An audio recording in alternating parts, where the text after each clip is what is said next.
now it's, is it too late for them? What do they do?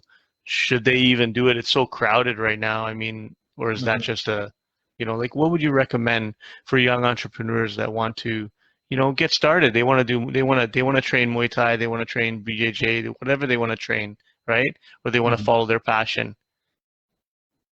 So first thing is, I don't want to have people fall into the limiting belief that like there's too many people doing what they want to be doing. Because the thing is, if someone's doing what you want to be doing, that means that it's working. And so there should be a way for you to kind of put yourself in that same situation, differentiate yourself, obviously, but you have some success to mimic now. And I've been able to mimic other people's success in other fields like jiu-jitsu or MMA, but I use it in Muay Thai, and you could do the same kind of thing. But with entrepreneurship, just like with fighting, it's you put in a lot of work without seeing much results for a while.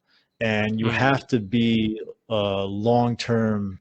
You have to have your sights set on the long term and not the short-term gratification, because I didn't make any money for like 5-6 years. And it was really frustrating because I was trying really hard to make it work. And it's really easy to give up. It's really easy to, especially in the social media world nowadays, you see people, I don't know if you follow a lot of entrepreneurs and stuff, but my wife Liz is in the coaching field, and everyone talks about how they're like overnight successes and how they're just manifesting this money and how they're just putting it all together. And they don't really share the truth of, like, they'll say something like they made 30K in 3 days or something like that.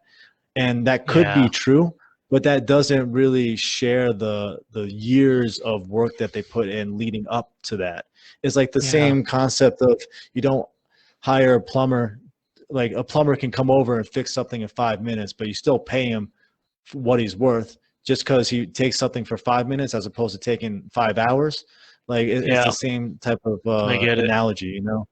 So I think it's just important to really, well, the first thing is to, like, you have to have like a arrogant belief in yourself that you'll be able to fucking figure it out. And as long as I'm very stubborn, as you can ask my wife, and I just had a goal, I had a vision, and I didn't know how I was going to get there, but I just decided that I was going to get there at some point or another. And as long as you have the persistence and you just choose not to quit, then it's just a matter of time. And it might take longer. It will take longer than you expect.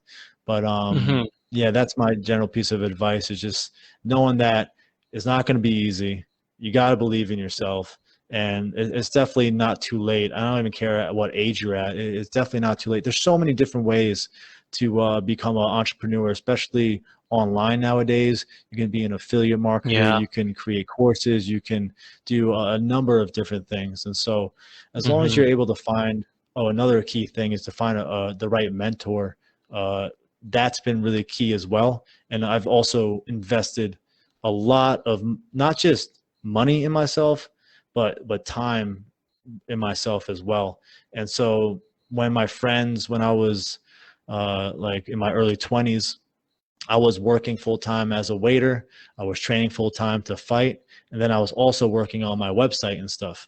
And so I didn't really have much time for a social life. When my friends were out on the weekends, I was on the computer doing work that didn't really feel like it was amounting to anything. And sometimes some of the work that you do is completely meaningless, but you don't know it at the moment. And so you just kind of have to realize that it's an investment and you have to make sacrifices. But because I made those sacrifices, now freedom is a very core value of mine. And I have freedom. I have financial freedom. I can live where I want. I can do what I want. I don't have anyone telling me what to do. And I really value that. So I was able to keep that in my mind while I was building this business. And apologies, Thailand's calling me. And as long as I just kept really stuck with that core value of, I just want complete autonomy, that complete freedom, then I was able to push through on days that sometimes I felt like this was all pointless. Yeah.